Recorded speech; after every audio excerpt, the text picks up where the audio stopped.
I'm Samantha, 34. Last year, I came back from a 6-month work assignment in Japan, excited to return to my peaceful home, only to find that my front door key no longer fit. Confused, I knocked, and to my shock, my 7-year-old nephew opened the door. Inside my carefully curated sanctuary, I found my recently divorced sister, Kimberly, living there with her kids. My furniture had been shuffled around, the walls repainted, and worst of all, my master bedroom had been completely taken over. Apparently, my parents had handed her my spare key while I was gone. "You hardly use that big house anyway," they said. Their words cut deeper than they knew. That moment shattered something inside me.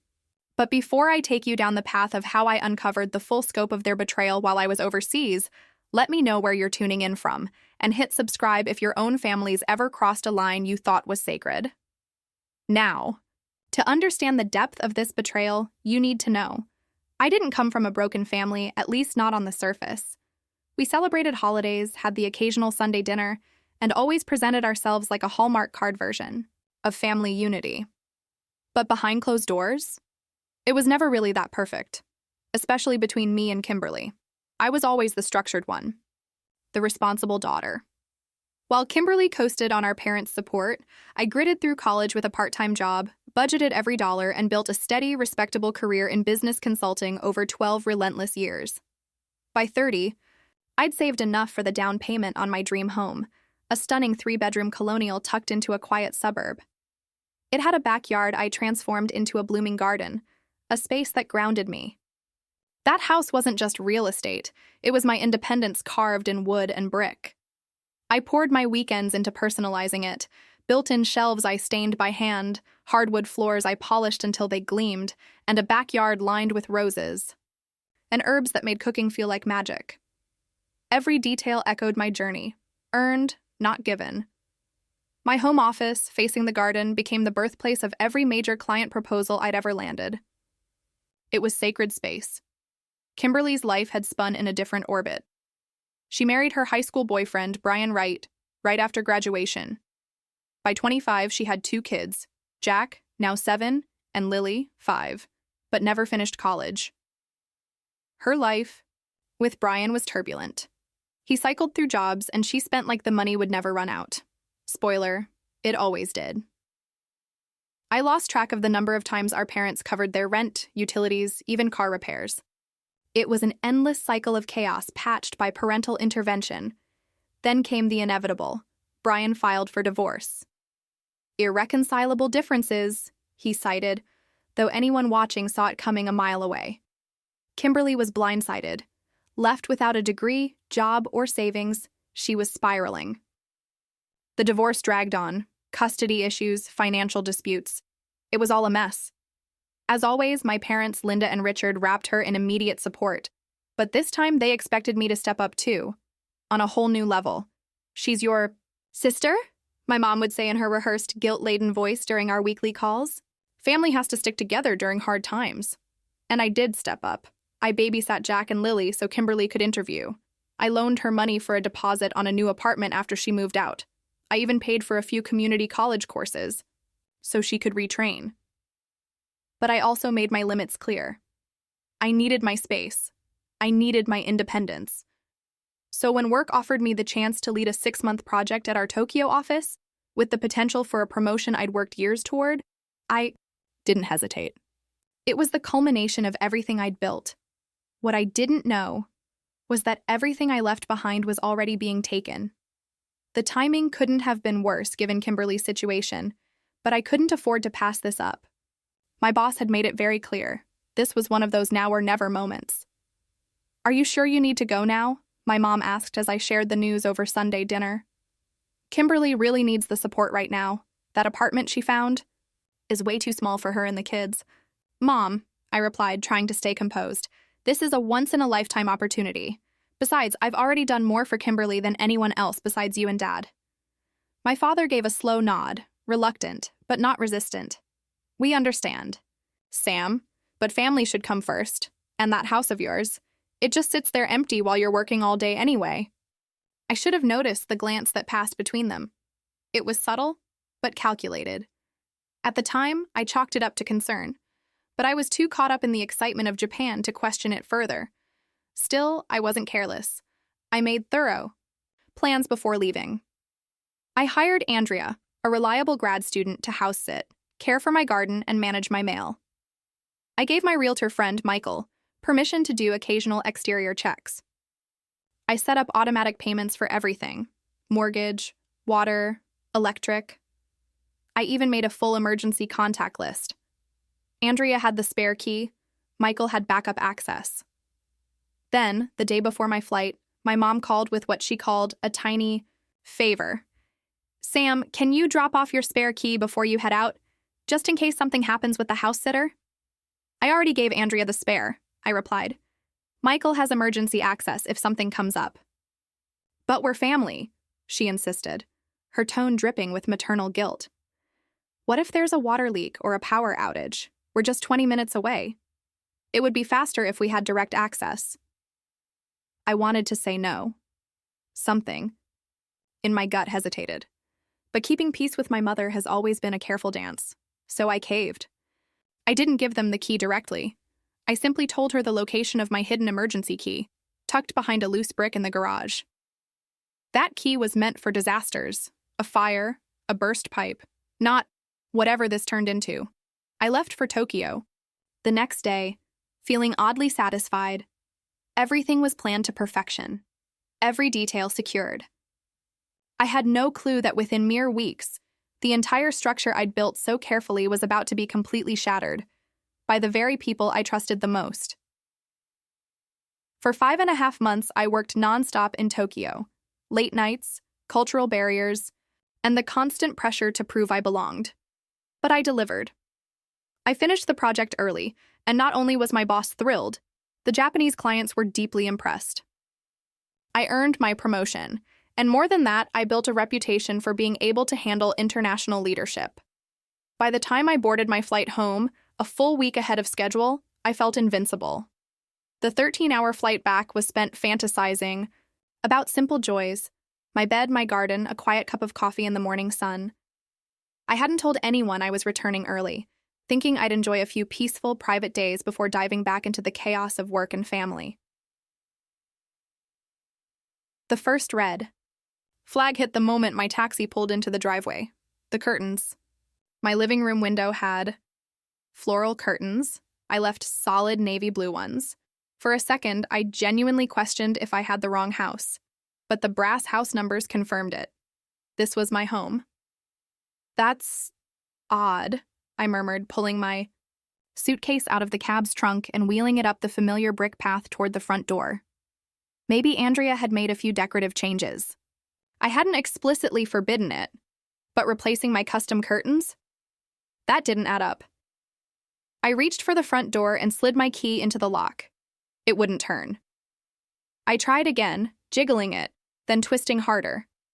Still nothing. The key didn't fit. A cold ripple of panic slid down my spine. Had there been a break-in? Had Andrea changed the locks for some reason? Maybe something had gone wrong she hadn't had time to tell me about. I gave it a few more tries before setting my suitcase down and knocking hard. I was jet-lagged, confused, and just about to call Michael when the door creaked open. Standing there was my nephew Jack, face smeared with what looked like chocolate ice cream. "Aunt Sam," he chirped, completely unfazed. "Mom, Aunt Sam's here." I stood frozen, stunned on my own front step.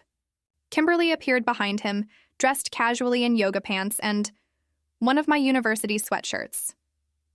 "We weren't expecting you until next week," she said cheerfully, like she hadn't just broken into my life. My voice came out as a whisper. "What are you doing in my house?"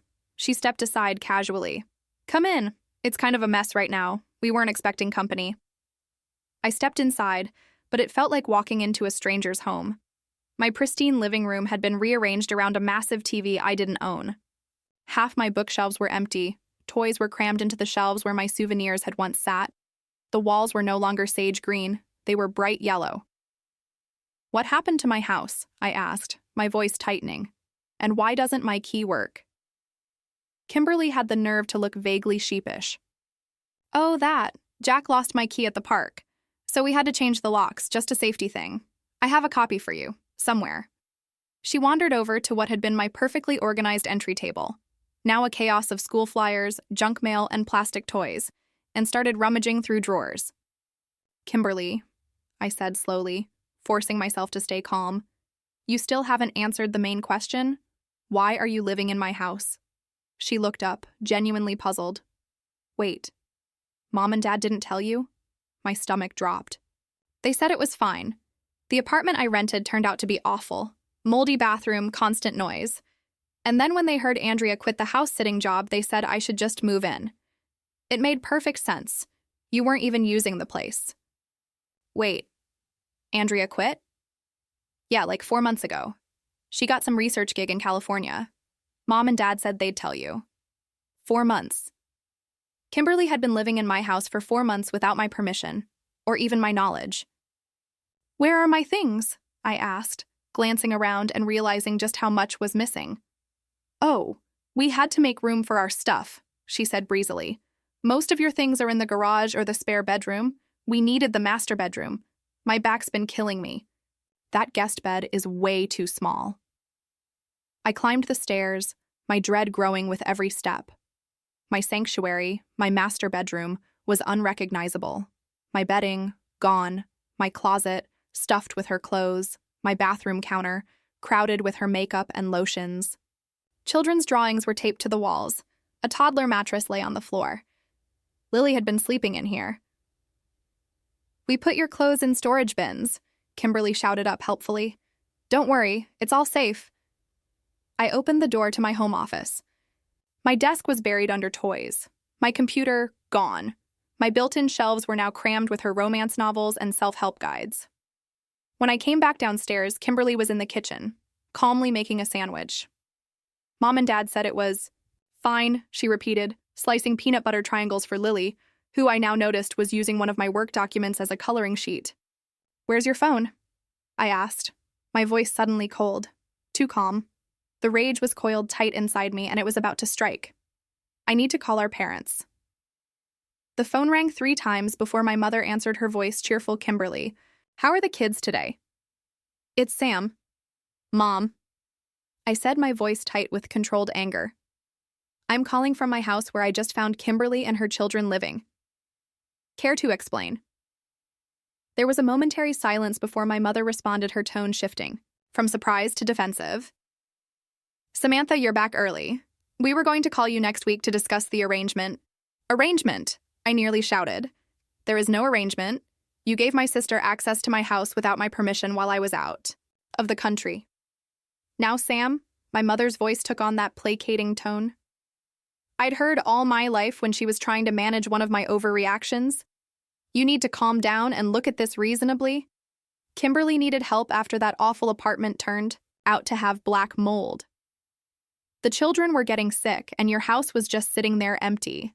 My house wasn't empty. Mom, I hired Andreato house sit. That girl was completely unreliable. My father's voice suddenly joined the conversation they had. Put me on speakerphone. She was planning to leave for some research program. Was simply provided a better solution. Did you pressure her to leave? I asked, suddenly connecting the dots. The telling pause confirmed my suspicion before my father answered. We merely pointed out that your sister could take better care of the place, being family and all, and you didn't think to consult me about this decision regarding my house that I paid for, honestly, Samantha? My mother sighed dramatically. You've always been so rigid about your things. We knew you'd make a fuss, even though it's the right thing to do. Your sister has nowhere else to go, and you have that big house all to yourself. It's selfish. The accusation hit me like a physical blow. After all I'd done to help Kimberly. Over the years, I was being called selfish for expecting to return to my own home. What about Michael's reports? I asked, remembering my realtor friend who was supposed to be checking on the property. He never mentioned Kimberly. Living here? He only drove by to check the exterior, my father explained. We told him everything was fine whenever he called. The betrayal deepened. They had deliberately intercepted communications to keep me in the dark. How long has Kimberly been living? Here, I demanded. About 4 months. My mother admitted, it's working out beautifully. The children love having a yard to play in. And honestly, Sam, that house is too big for just one person anyway. For months, the same time frame. Kimberly had mentioned they had moved her in almost immediately after I left for Japan. I want everyone out by tomorrow. I stated firmly. My parents' reaction was immediate and unified. That's completely unreasonable. My father boomed. Where would they go? You can't just throw your sister and her children out on the street. It's my house, I reminded them. And none of you had permission to be there in the first place. We're coming over, my mother declared. Clearly, we need to discuss this as a family. We'll bring dinner before I could object. They hung up. I stood in my kitchen, now barely recognizable, with Kimberly's mismatched appliances and cluttered countertops, feeling like I was in some bizarre alternate reality. Kimberly had been suspiciously absent during my phone call, but now she reappeared with Lily and Mom and Dad coming over. She asked casually. Yes, I replied coldly. They seem to think we need a family discussion about this situation. Great, she said brightly. Dad's bringing that lasagna.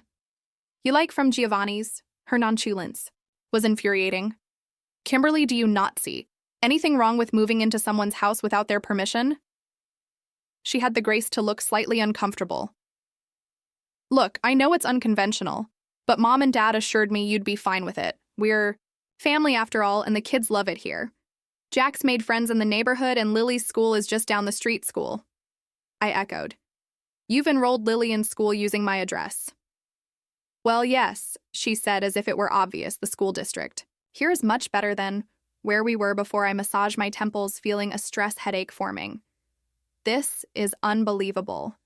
2 hours later, my living room hosted the most tense family dinner of my life.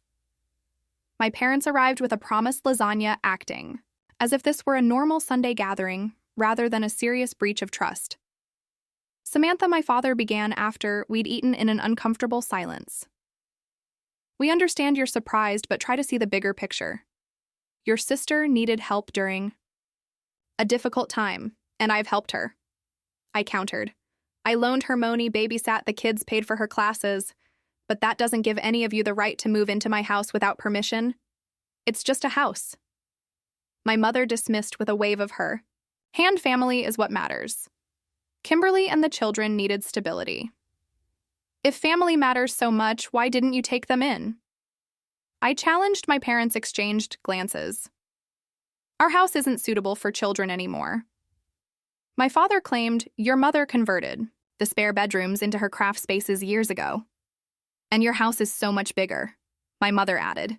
It makes no sense for it to sit empty when family needs it. It wasn't empty. I lived there, I still live there, I insisted.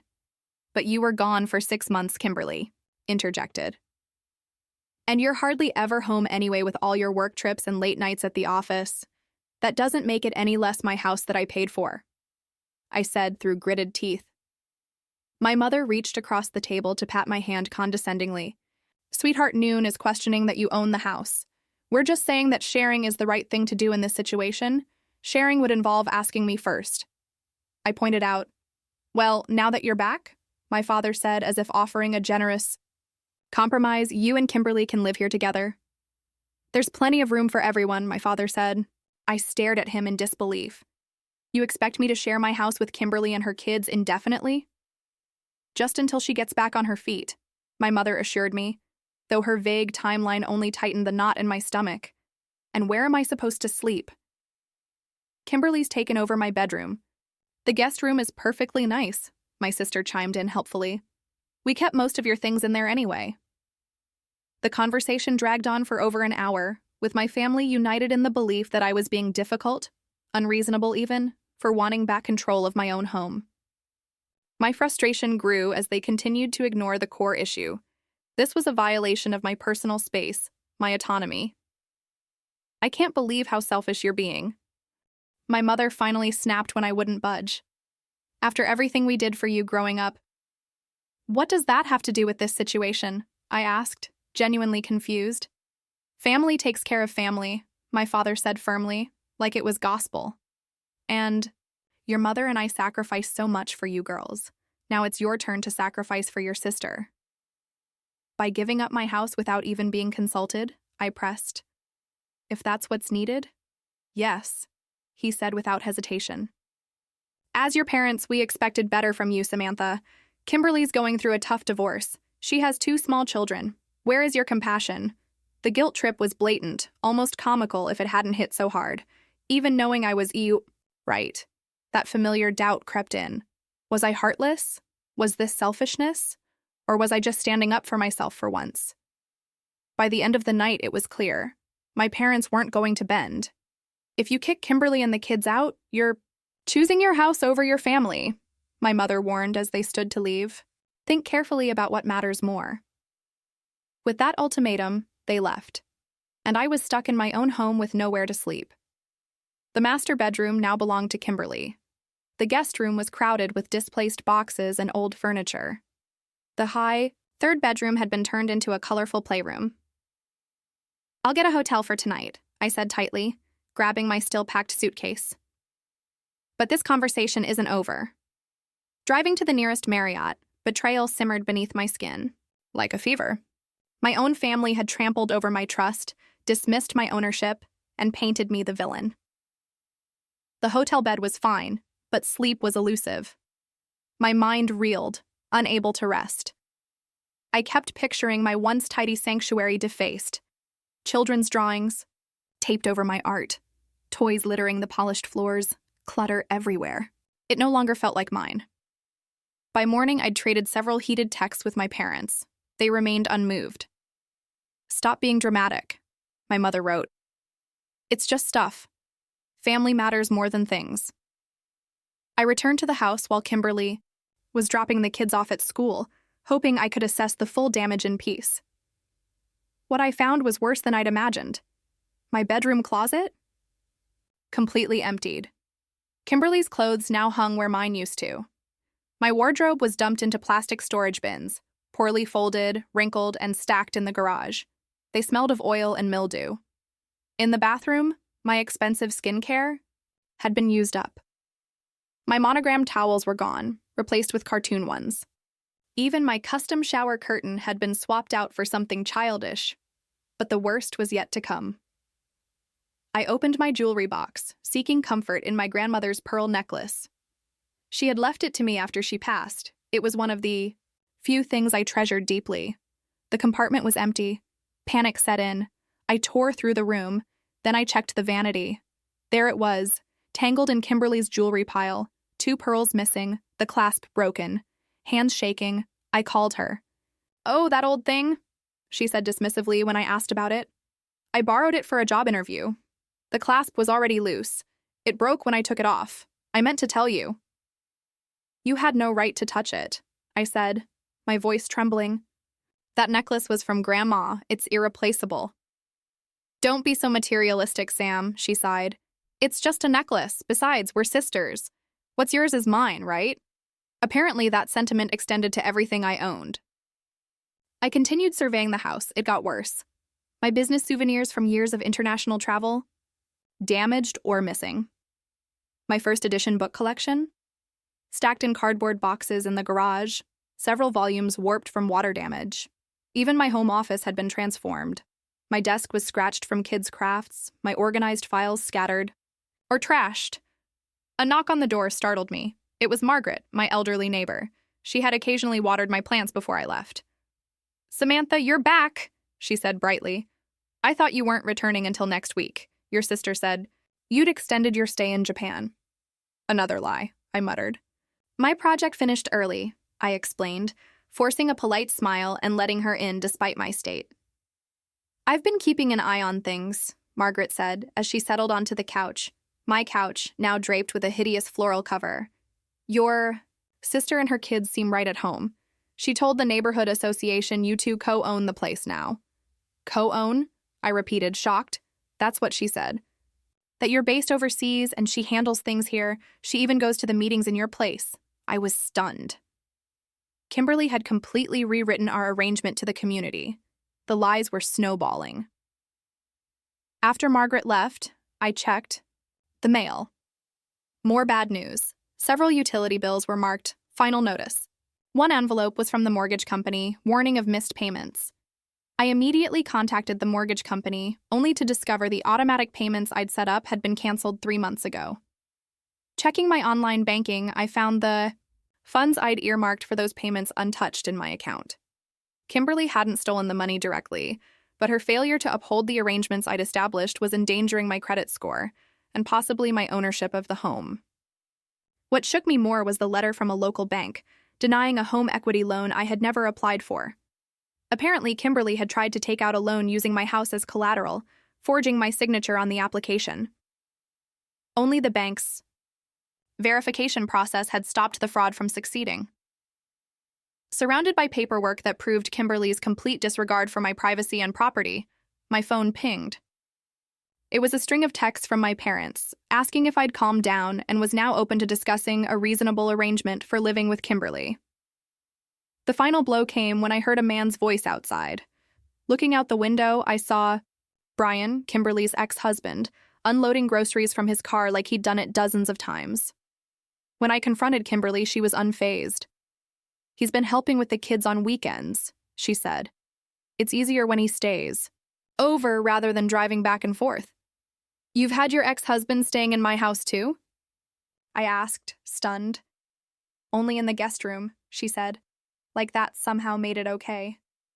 "We're just trying to co-parent effectively." The confrontation escalated fast. Kimberly grew defensive, then angry. "You've always been so selfish," she snapped. "I'm going through the worst time in my life and all you care about is your house and your stuff. You have no idea what it's like to struggle." "You're right," I said, my patience finally cracking. "I don't know. Because I made different choices. I worked for what I have, including this house you've taken over without even asking." "Oh, of course you'd throw that in my face," she cried. "Just because you don't have kids and responsibilities, you think you're better than me. Some of us didn't have the luxury of focusing only on our careers." The shouting woke the kids. They stood in the hallway, sleepy-eyed and confused. Seeing their faces, I knew this argument wasn't going anywhere helpful.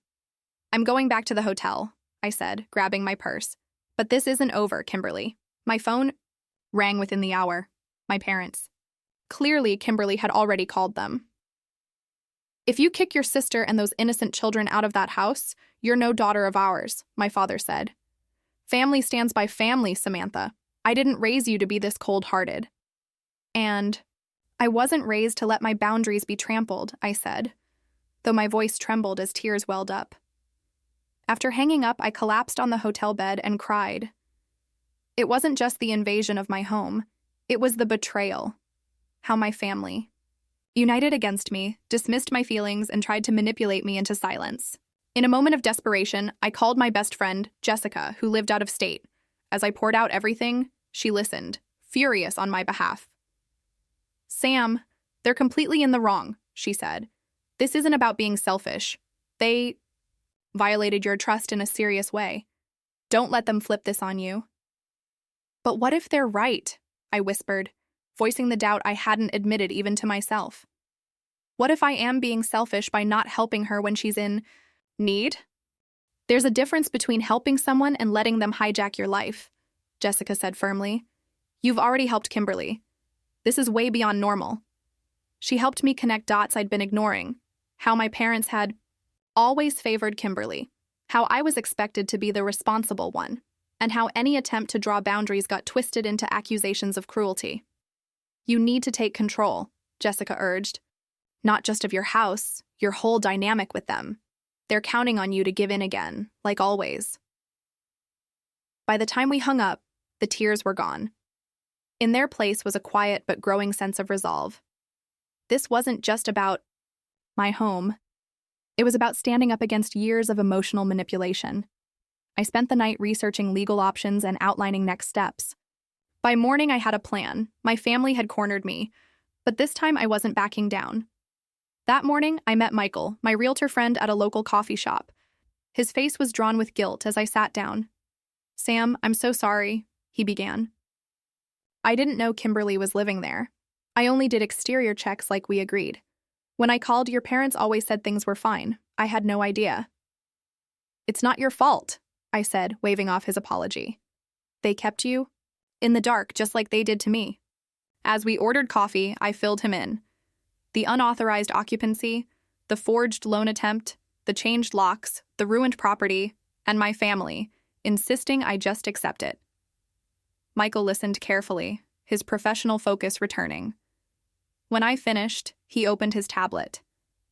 "There's something you should see," he said, turning the screen toward me.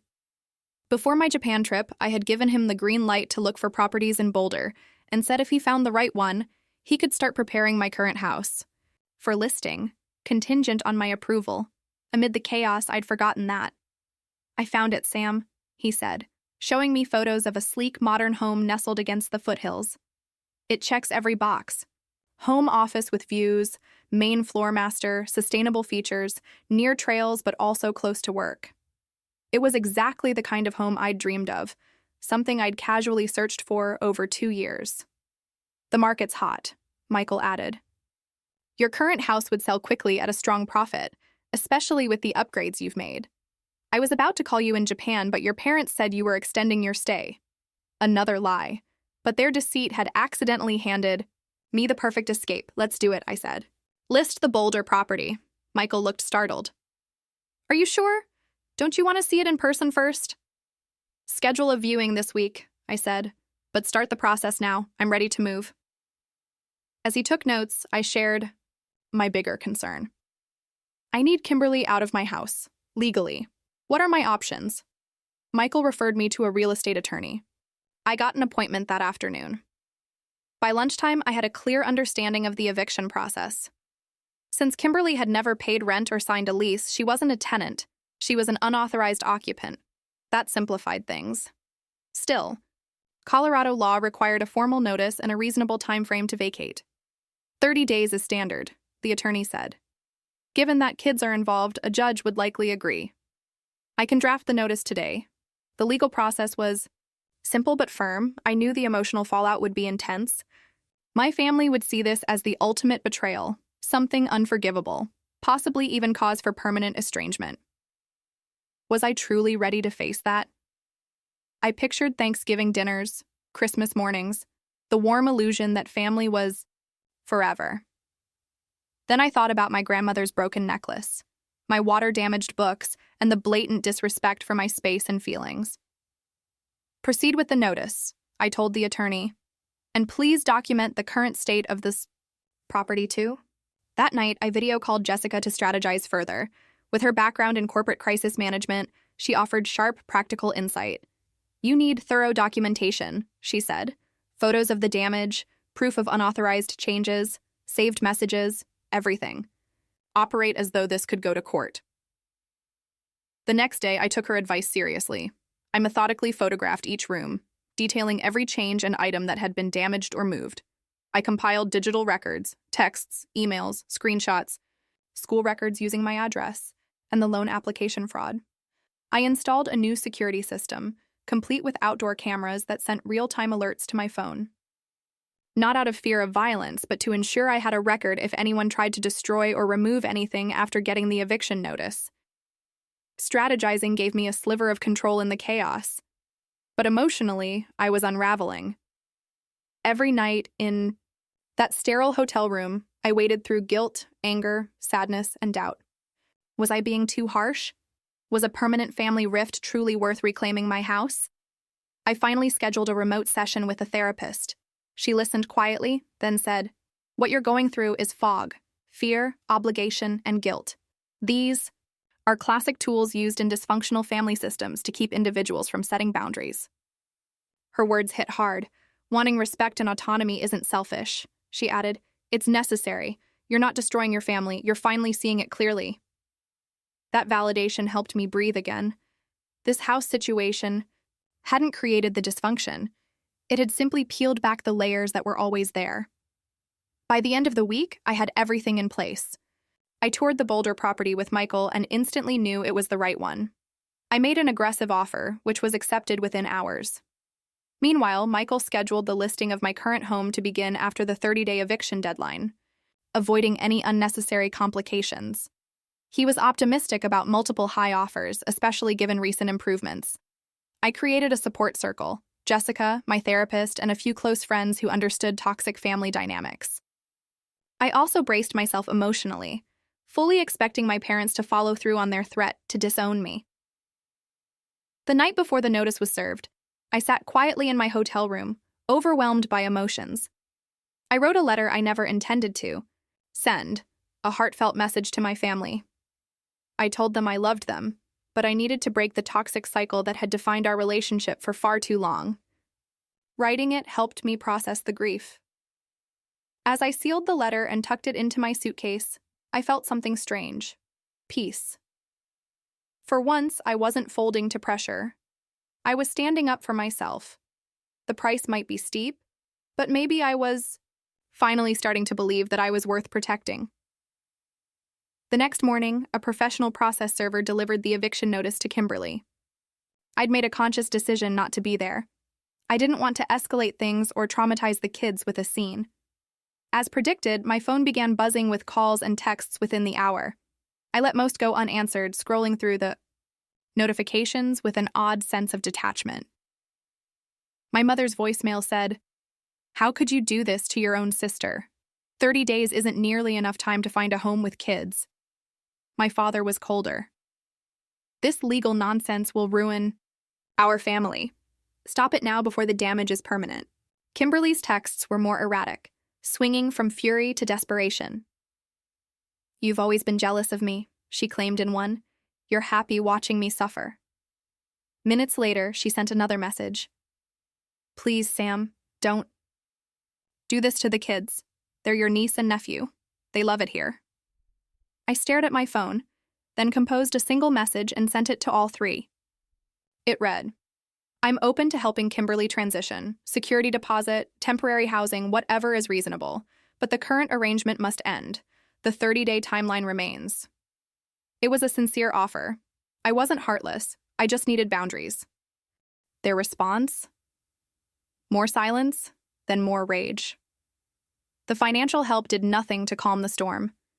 But for the first time, their manipulation didn't work. I no longer felt trapped by guilt.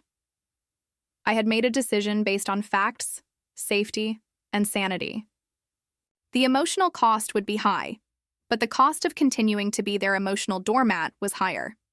This was the line I needed to draw. Instead, my family twisted it into evidence that I could solve Kimberly's crisis and was refusing to out of cruelty. "Your sister doesn't need your charity," my mother snapped in one reply. "She needs compassion, understanding. Money isn't a substitute for basic decency." Meanwhile, I hired a certified property assessment company to document the condition of the home, creating a legal baseline to prove any new damage caused during the eviction period. The report was comprehensive and honestly infuriating. Beyond the cosmetic issues I already knew about, it revealed extensive water damage in the guest bathroom, broken fixtures no one reported, and signs of a pest problem from improper cleaning. Every day I reviewed the security camera footage. The stream of relatives and family friends was constant.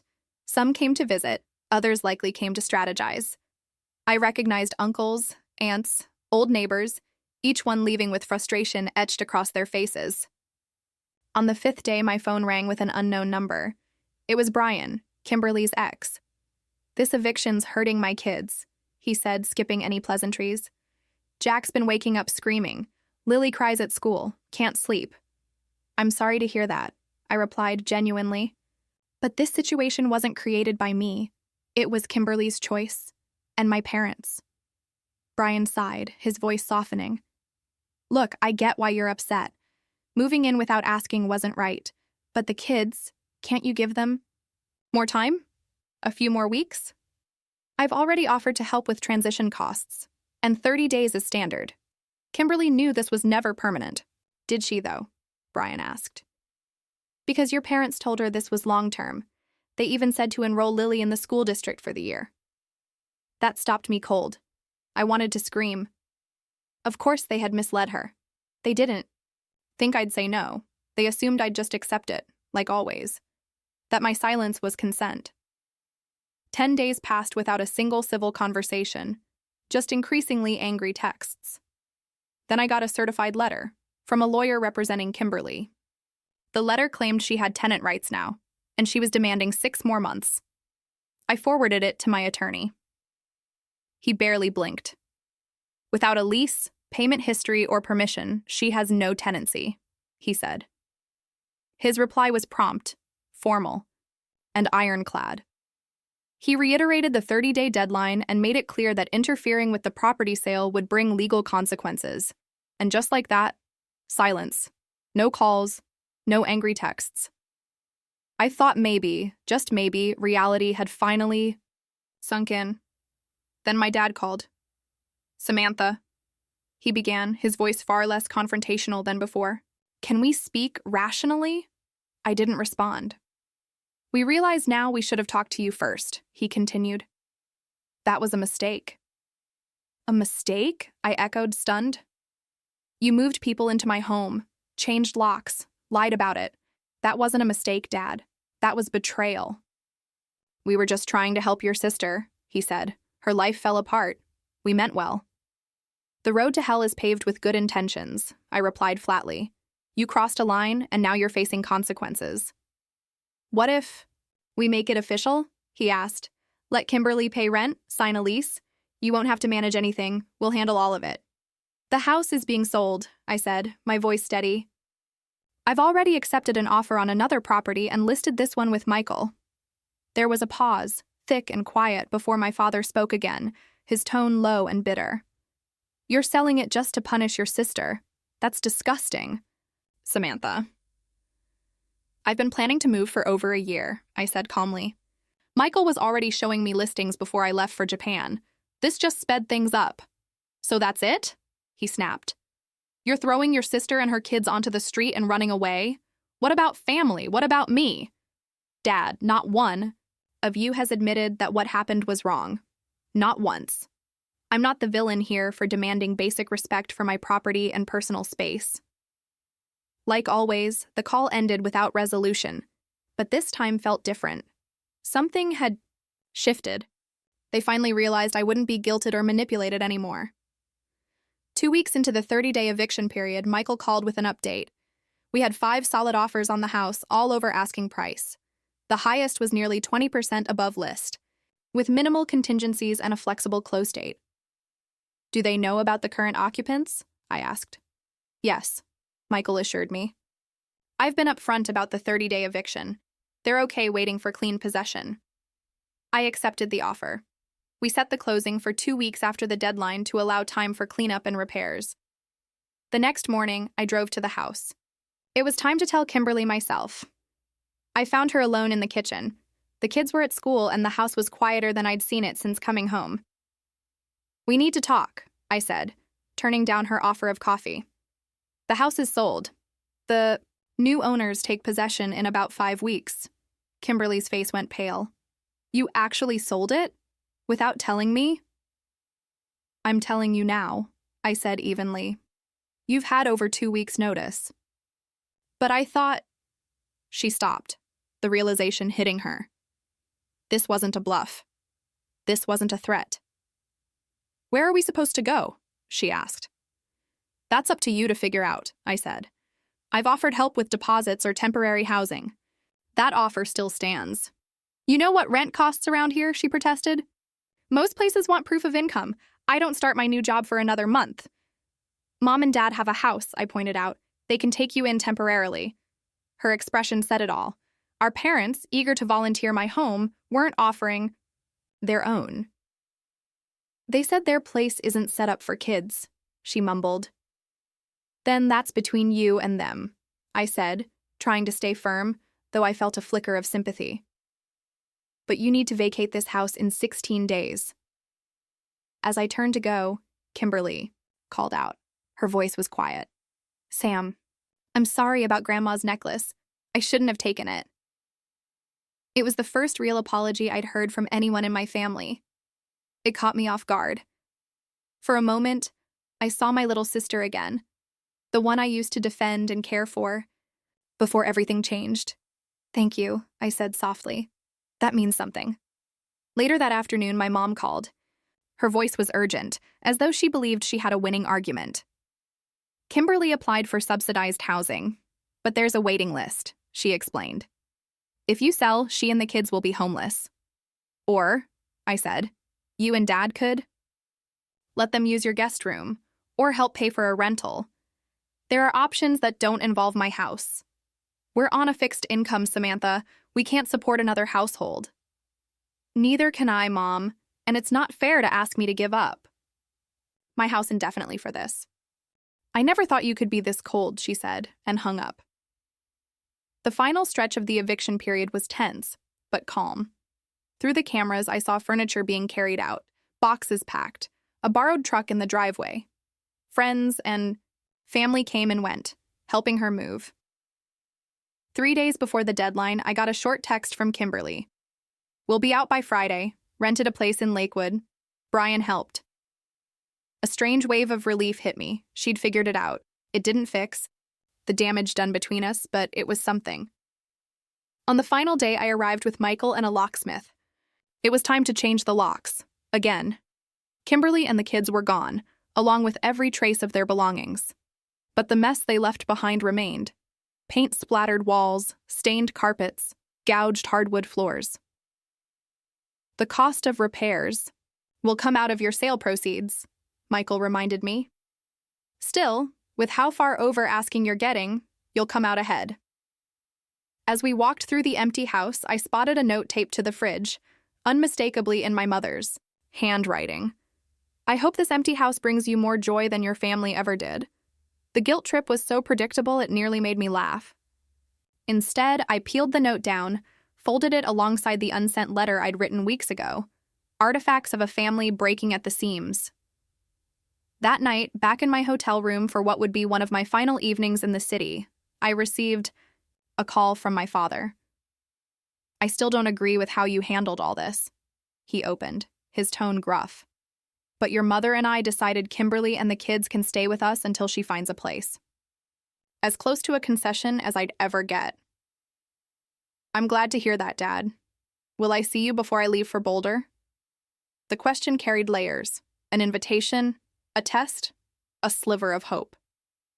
I don't know, I answered honestly. I need some space. Family is forever, Samantha, he replied, his usual refrain. So are the consequences of how we treat each other, I said softly. After the call ended, I glanced around the sterile hotel room I'd called home for weeks. Soon, I'd be living in a house that was mine alone, free from the weight of unhealthy expectations. The price I'd paid might be a permanent rift with my family, but for the first time, I had defended my boundaries.